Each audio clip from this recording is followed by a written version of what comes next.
there really is a lot of news, and I focused a lot in my column this week, Paul, on the Miami Dolphins and their draft and their trade, and sort of the boldness of the general manager and the head coach.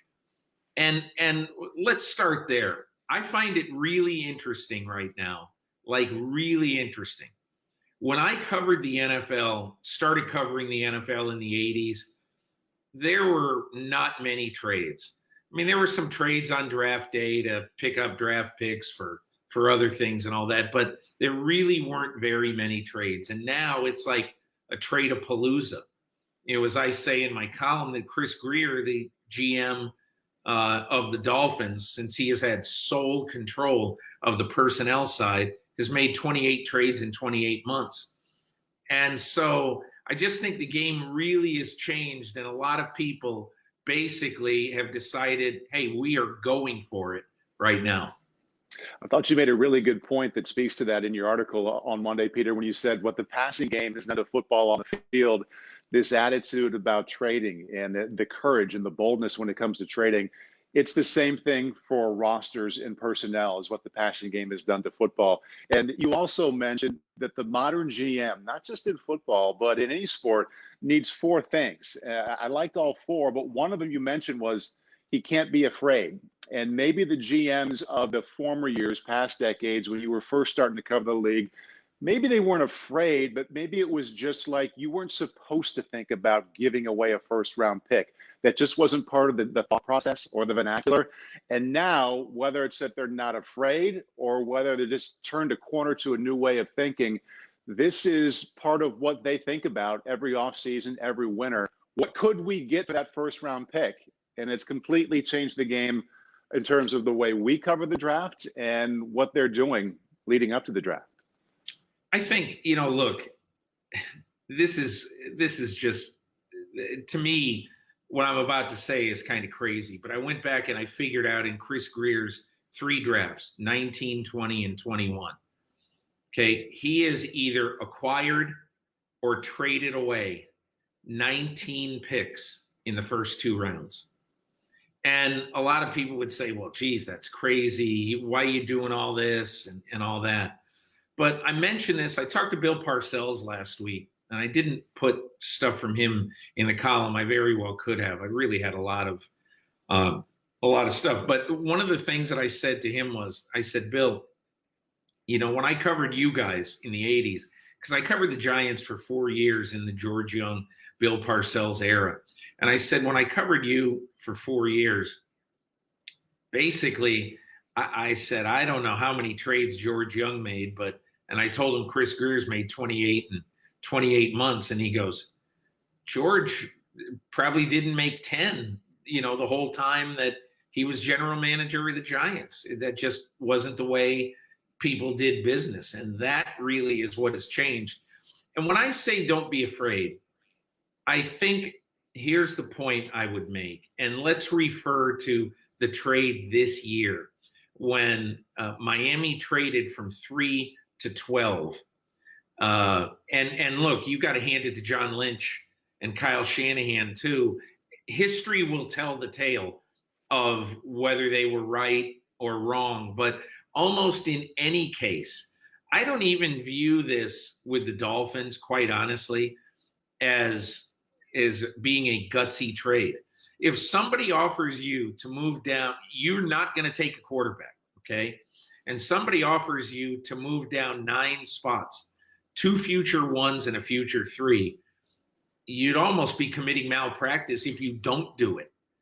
And so then they're able to come back in because Brian Flores, when they agreed to that first trade, Flores said, okay, we have got to now get basically into the top 8, because they felt like in order to be sure that they were going to get a weapon, and I think their weapon, they wouldn't say this, but it sounded to me like the order of receivers for them was Jalen Waddle and then Jamar Chase and Devontae Smith.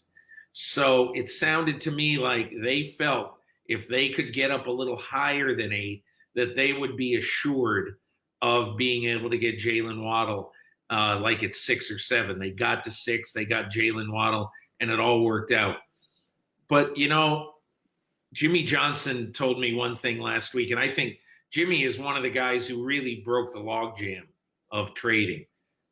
Because when he came to the Cowboys in 1989, and look, Jerry Jones is a wheeler dealer anyway, but when you have a coach who desperately wants to take one of the great resources on a bad team, which in this case was Herschel Walker, if you want to take one of the resources and try to sell it for a ransom, and they were able to do that, that was a huge trade to get them ready to be great in Dallas.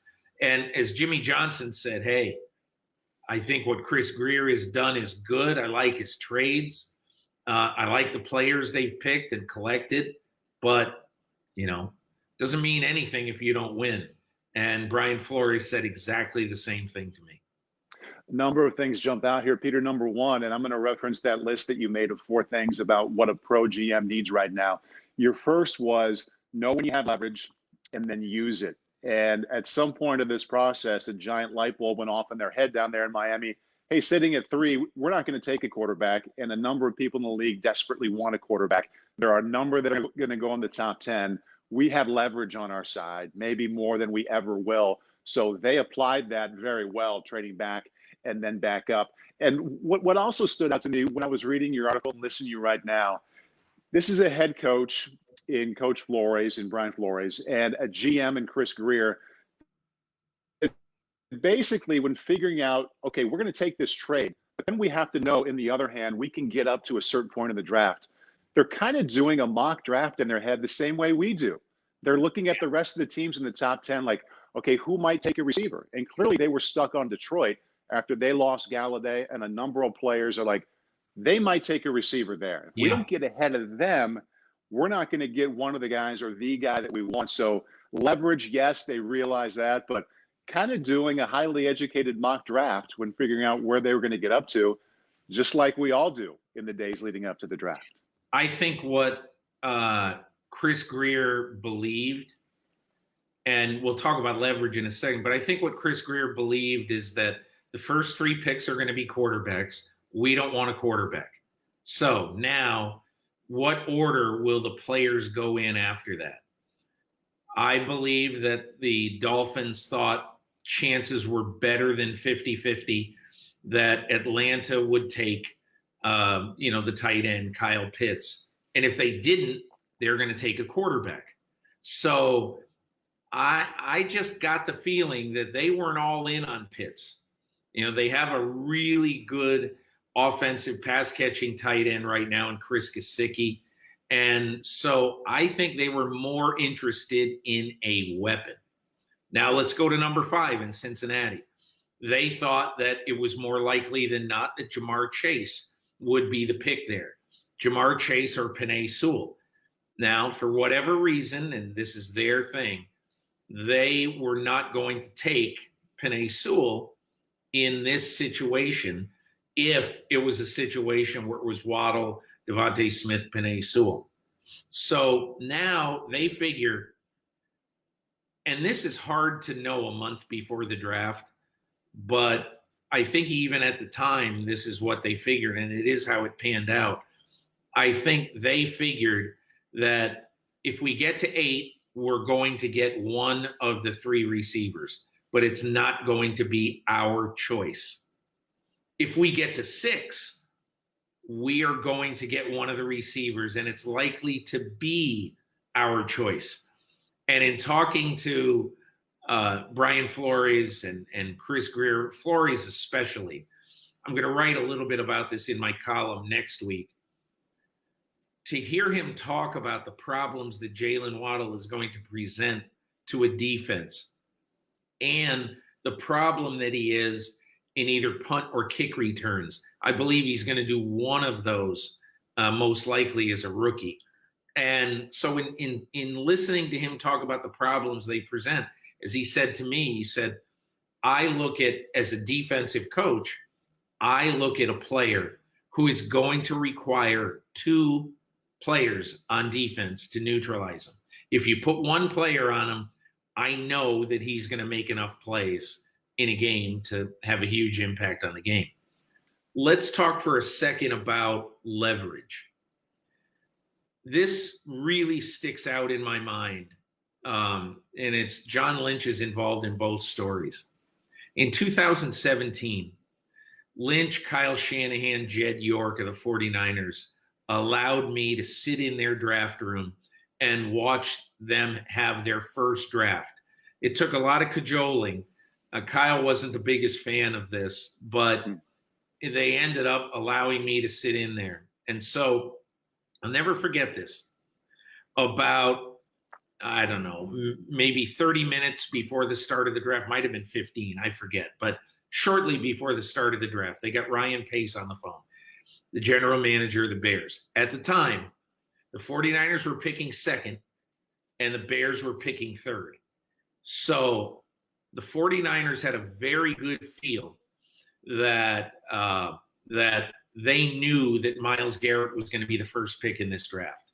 Okay, so they knew that at number 2 they wanted Solomon Thomas and the defensive lineman from Stanford. The Bears, they didn't know what they wanted, but they had a deal with them. The Bears were very consumed with moving from 3 to 2. And right before they connected again, Parag Marathe, the cap guy and the guy who's a veteran of many drafts in San Francisco, Marathe, Shanahan, and Lynch were all in Lynch's office. And Lynch basically said to Parag, he said, why don't you call Ryan Pace and let's see if we can get something a little extra, a little finisher out of this. Let's get try to get an extra 3 out of this and say, hey, we're really thinking about this, blah, blah, blah. So Parag called him and Ryan Pace agreed to give him the 3. So let's fast forward to this year. And on March 4, this is 7-8 weeks before the draft. On March 4, John Lynch calls Chris Grier and says, we want to move up from 12 to 3. I know it's a valuable pick. We'd be willing to give you our number ones in 22 and 23, plus this year's one to move up to number 3. So the Dolphins were really happy with that. I mean, that's a great offer right there. And so now Flores and Grier talked about it, and Grier said, Flores said to Grier, we've got to get back up to try to get the receiver we want. So they worked on that. And finally, they thought they had a good chance to make a trade with Philly. And Chris Grier called John Lynch back. This is maybe 2 weeks or so after Lynch made the offer. It said, listen, I want to be totally upfront with you. It's going to take a little bit more to do this if we're going to do it now. We need to get a 3 either this year or in the future to get this deal done now. So Lynch, his heart kind of sank because he already was thinking, man, we're giving way too much to move 9 spots.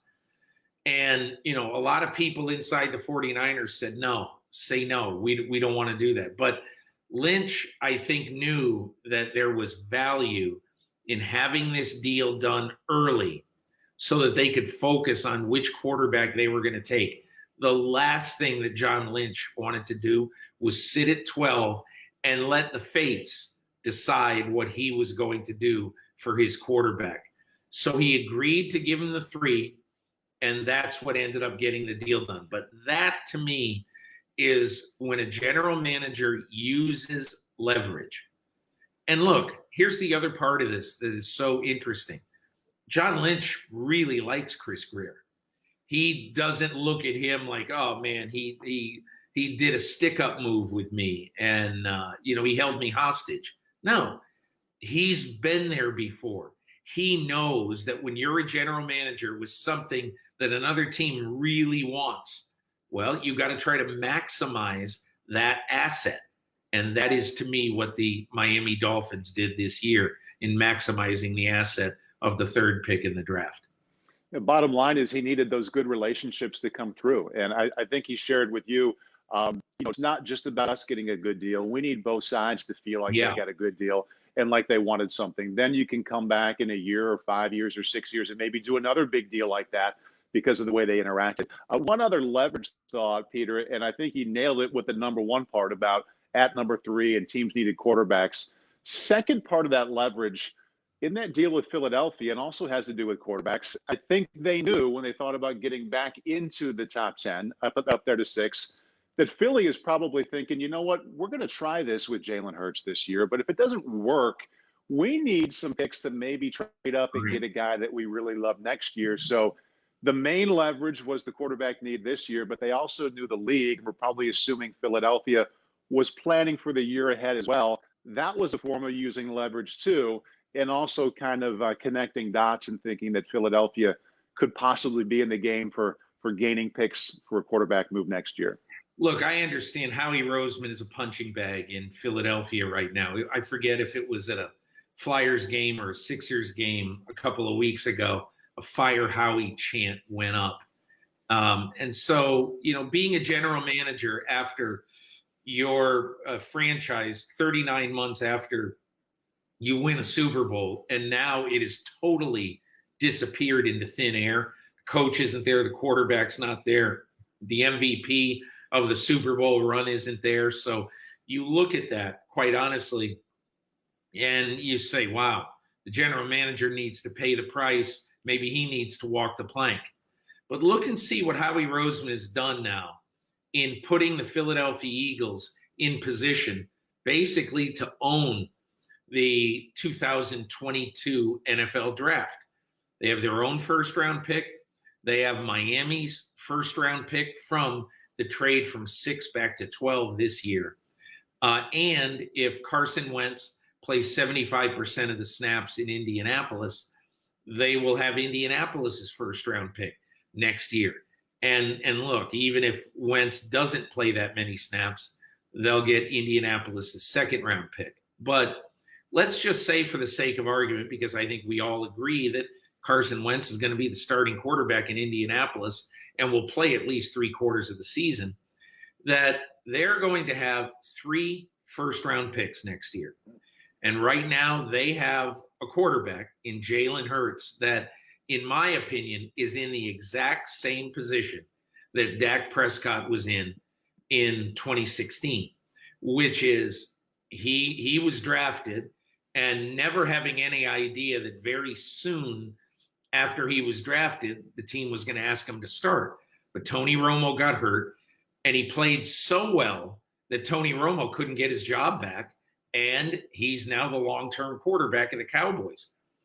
Jalen Hurts right now is in position after being the second-round pick in 2020. He's in position to do the exact same thing. He could make it impossible on the Philadelphia Eagles. If he plays great, let's say they win 11 or 12 games this year, and he plays great, that they're not going to be looking for a quarterback, and thus could really fortify their team, which is getting really old in some spots. They can rebuild their offensive line. They can do a lot of things to help their team if they don't need a quarterback. But if they do need a quarterback, there will be no team in the NFL as rich, potentially, as the Eagles would be next year. The only X factor in that is that my feeling is I think the Dolphins are going to be above 500. I think the Eagles have a good chance to be 500 or better. And I think Indianapolis is going to be above 500. So let's just say that those 3 things happen. Then that means that every one of these picks is going to be like 17 or lower. And if that's the case, all of a sudden now it could be difficult if there is an absolute golden boy quarterback at the top that they want to go get. They may not have the ammunition to go get him. And it's hard to know the names right now. We can speculate, but there will be a couple of quarterbacks that are highly coveted in that top 10 that people want to go up there and get. Bringing this back to Miami to put a bow on it, we talk about high picks. I feel like the Grier and Flores team is pretty new, Peter, but as they mentioned to you in your conversation in Miami, this has happened. Like these picks that we've made together these last 3 years, I mean, we're going to make noise or not make noise based off of what these picks we've just made in these last 3 drafts do. They've had 13 picks, 13 in the top 3 rounds in their 3 drafts together. Would you call the Dolphins the team that is closest to chasing the Bills right now? Or at this point, and you can change your mind, a lot of months to go, would you put the Patriots as the runner-up?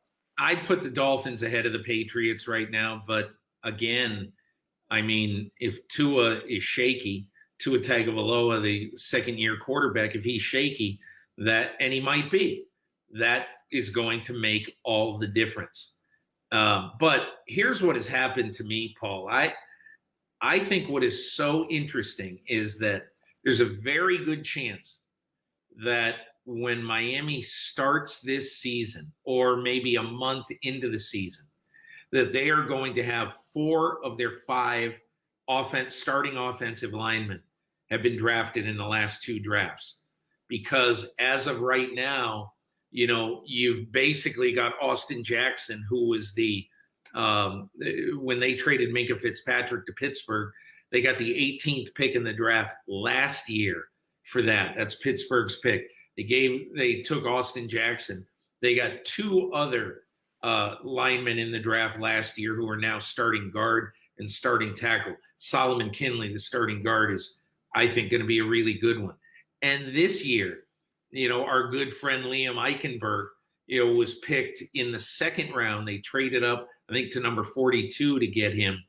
And what's so interesting about Eichenberg is, I mean, so many people late in my discussion with them kept saying, put Eichenberg in the 1st round.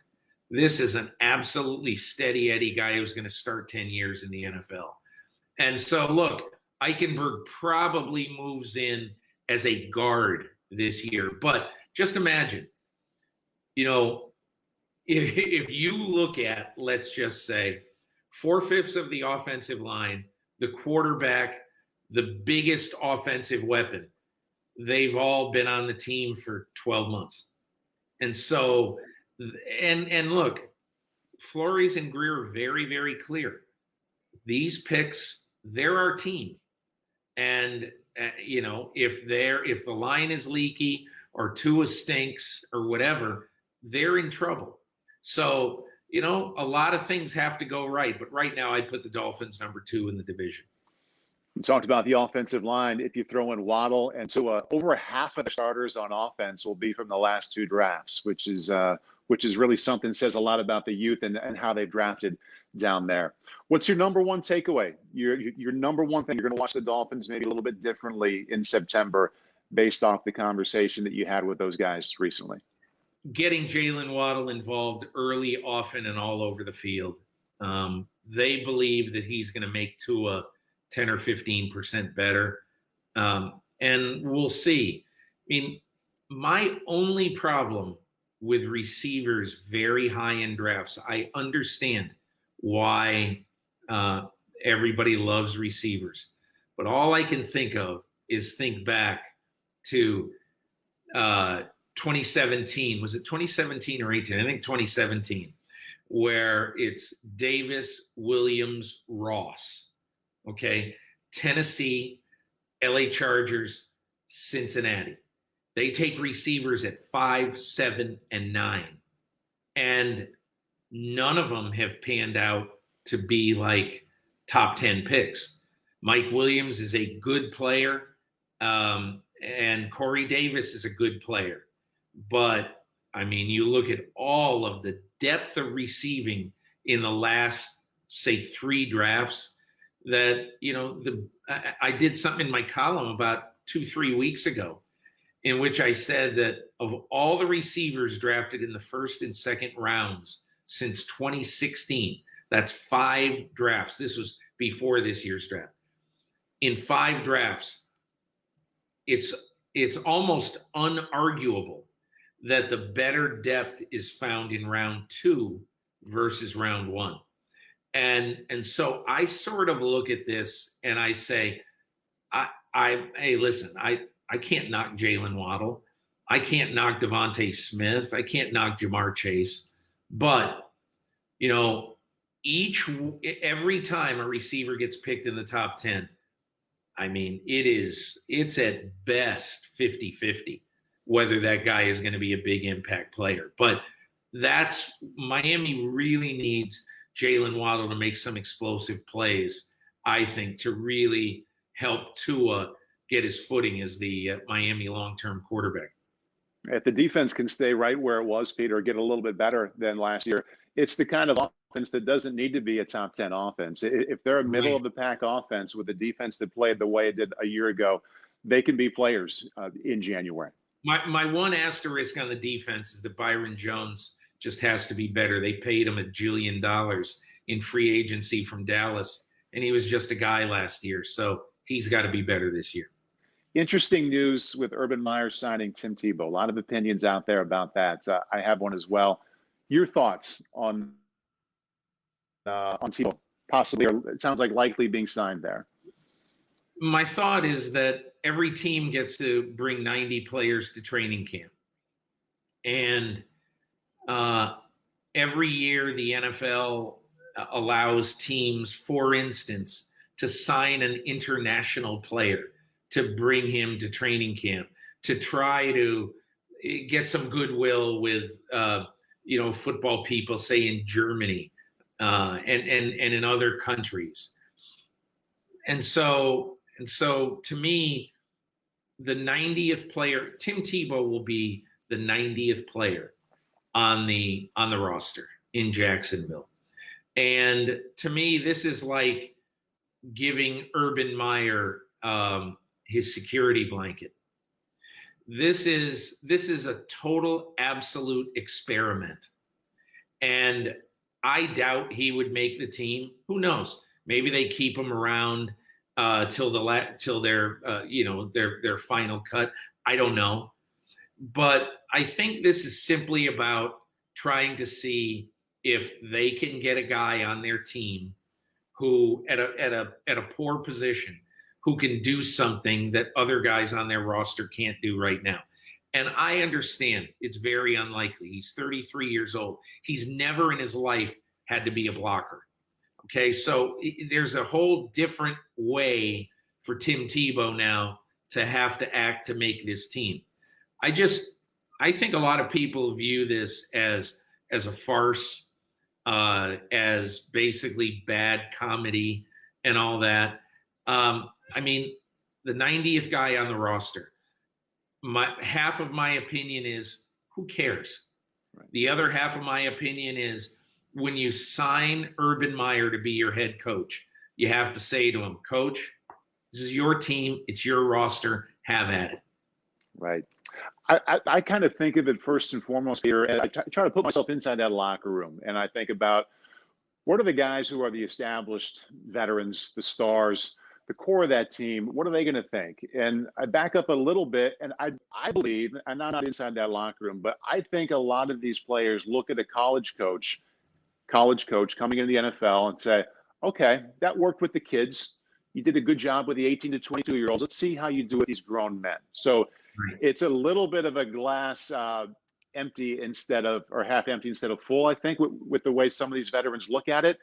And then if that coach brings in someone who was a poster boy, perfect kind of player for them over a decade ago, who hasn't done anything in the league when he had his chance, and as you mentioned, is 33 years old, hasn't even been in a training camp for many seasons, I worry that he might lose a little bit of credibility in the locker room with the vets, thinking, why is he bringing this guy in? And hey, maybe it works out. Maybe he's a contributor. Maybe he's not only a player on an up-and-coming team. Maybe it's a great story. But I think right now there are people inside his locker room who are shaking their head at that, who may have already been shaking their head at thinking about a college coach who was terrific there, thinking the same way was going to work in the NFL. I mean, that very much could be, Paul. But I guess my point would be, I think when Urban Meyer starts to figure out maybe this is a distraction or this is a dumb idea, I think he's going to go to Tebow and say, hey, it's not working. I mean, Urban Meyer's a smart guy. And I believe, this is just my gut feeling. I believe he probably at some point asked Bill Belichick what it was like to have Tim Tebow, in camp with the Patriots that year. And look, I don't know what Belichick said to him, obviously, because I don't even know if this conversation took place. But knowing their relationship, I bet he asked him about it. And my gut feeling is Belichick would have said, you got to watch out when your third string quarterback is like the guy who everybody comes to training camp to see. So I just think if it gets to that point and if it becomes a legitimate distraction, I think he'll get rid of him. Hey, just like you in your conversation with Jimmy Johnson, he talked about the picks and the trades, the Dolphins. His last line was, hey, if you win, it's all good. The picks are great if they win. If Tim Tebow can play, if he's a player in training camp and the players see they might help him win, it'll be seen as a great move. Yeah, and so I think because the NFL is covered so massively, my feeling is that when something like this happens, people are really going to kind of go nuts about it. That's what happened. Let's let it flame out a little bit. I think the first 2 or 3 days at training camp or, veteran mini camp, everybody is going to say, wow, there's Tim Tebow. But after a while, I think stuff like that fades away, but we'll see. More Florida, back to Tampa. Tom Brady this week on a Zoom call with the NFLPA said that kind of sent a message that he wants the players to boycott a lot of the offseason, the non-mandatory camps. Said we should not have overly competitive drills in May and June. Where do you think this is going? That's a really good question. I think that Brady's words are exceedingly important and valuable to the union. On the other hand, this, I think, of course, a player doesn't have to go if the workouts are called voluntary. But I think the NFLPA is on a very slippery slope here, because when they had a vote on the new CBA in March 2020, and it was going to be very close because a bunch of established players, J.J. Watt, Russell Wilson, Aaron Rodgers, they hated this deal because it contained the NFL's ability to have a 17th regular season game. Veteran players hated that. And so the NFLPA appealed to a wide swath, including minimum salary players, to say basically, listen, you are, after, in your first year, the minimum salary is going to go up over $100,000. So, we think that we are taking care of the rank and file. And the rank and file pushed this over the top, in my opinion. This passed by 60 votes. It got 1,019 votes. And there was a big opposition, obviously, but it passed, in my opinion, because so many practice squad players and low guys on the roster, that those guys wanted this to pass because it was better for them. So now, how can you, as the union, tell those guys, stay away in the spring when you can catch a coach's eye and you can really improve your chances to make a team? That's why, in my opinion, with all due respect to what Tom Brady said, to J.C. Tretter, who I think is out for the best interest of the players, no question. If I am an end of the roster guy, I'm going into do my voluntary workouts every day.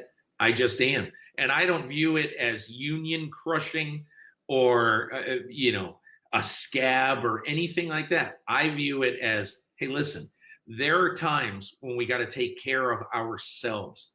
And this right now is one time where I've got to take care of myself. Absolutely. And like you, I mean, I think Tom Brady's voice matters. And I don't think he brought up a point that wasn't valid or shouldn't be considered. But there are only so many players in the Tom Brady stratosphere. You know, he's up there with Aaron Rodgers and Russell Wilson. But let's include Tom with the established stars and veterans who know they're going to be on the team. There aren't that many, but there's double digit on each team. Let's look at the rest of the roster. You have core players who are maybe backup tight end, backup linebacker, big contributors on special teams. What's their fear? We don't want to be expendable. So we contribute the last couple of seasons, but we know there's younger, there's cheaper out there. They want to prevent that. So they need to be in the building to hang on to what they have. Then you have the bottom part of the roster, the rookies, the guys who've never been there. They're going to take every chance they get. They ought to be inside the building and do everything the coaches are asking. So it's just not reality to have all the players thinking this way when the majority of the roster is afraid of getting cut or just trying to make the team, Peter. And as I was reading about what Brady said and what you wrote about it, one of my former teammates came to mind. One of my favorite guys I played with at Iowa, named Danon Hughes, wonderful wide receiver, made it with the Kansas City Chiefs, special teams captain, usually the fifth wide receiver they kept. I remained close with him throughout, and he said, "Paulie, I'm afraid of getting cut every single day.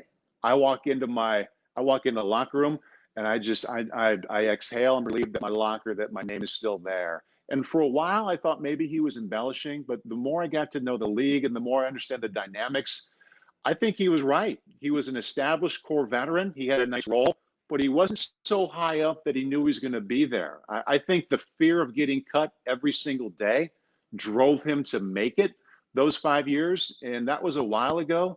But I think that feeling is still alive and well with most of the players in the NFL. And because those guys are there and because they matter to the roster, I don't know if Brady's words will go the way that he wants it to go, because most of the guys have to be there if the coaches want them there. Look, all the veteran guys are going to listen to him. The guys making 8, 10, 12 million who know their spot is secure. They'll go work out at Gold's Gym, wherever they live or whatever, you know. So, but again, I had a coach tell me last week. Coach called me and said, "What do you think of all this?" And we talked for 20 minutes, and he goes, I'll just tell you, he said, I don't expect to see our veterans, the high-profile guys, at all until the mandatory minicamp in June. But he goes, if you are a young kid, and basically, Paul, as you know, there's a per diem in the NFL. It's $235 per player per day that he goes in for these workouts. So let's say you go in 4 days a week. Basically talking about you are either a minimum salary guy or an undrafted free agent rookie this year trying to make this team. You have not made money yet, and you need to try to make a little bit of money. And if you go in there, the team puts you up at a local hotel. You know, if you go in there to do the off-season workouts. So my whole feeling is, and plus, as this coach said, and we have a nutritionist here, and you're getting a free breakfast, free lunch, and not just free breakfast, free lunch, but like a free breakfast and free lunch that is really good for you, you know, and you can, if you want to, you can pack up food when you leave there at 1:30 and take it back to your hotel and eat it that night. So look, and that's a minor thing. It's absolutely minor. But his point was, I got guys who are coming here who basically are trying to do everything they can to make this team. And he goes, I just think that if the shoe were on the other foot and some of these veterans were in the shoes of these players, they would show up too. 100%. It's been a long time, but, you know, Tom Brady over 20 years ago was one of those guys trying to make the team. He could probably get back into that mindset.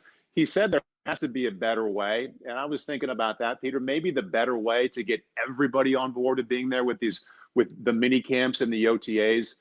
There's a portion where they go offense against defense. And even though it's June and even though they're not in pads, it turns into full speed because the coaches are there and because that dynamic of the guys wanting to make the team shows up. And Brady, as I mentioned, said that we shouldn't have these overly competitive drills in May and June. As soon as they get offense and defense on the field together, it's going to happen. So maybe they fight to say, hey, just offense on the field in the morning. Defense will come in the afternoon. They can really focus on film, learning, building the blocks of the offense for knowledge, and then go out in the field and kind of walk through implementation and maybe do some individual drills. Maybe that's how they get everybody on board, because once they get everybody there together, it turns into a scrimmage without pads. Yeah. I do think that, look, you know what's funny about this? There's some NFL coaches who are upset by it, but I mean, the people I talk to are not pulling their hair out because, look, they're going to go to camp. I think it's 47 days before opening day, July 28th or whatever, it's 27th. I forget the date. And so there's going to be enough time to do what they need to do. That's why I don't treat this as a huge story. It's an interesting story, and some people are really passionate about it. But on the list of things people who read my column are concerned about, this is about 168th. So I don't know. I just don't treat it. Hi, I'm Mike Tirico, and thanks for watching. Make sure to hit subscribe for the latest news and highlights from NBC Sports.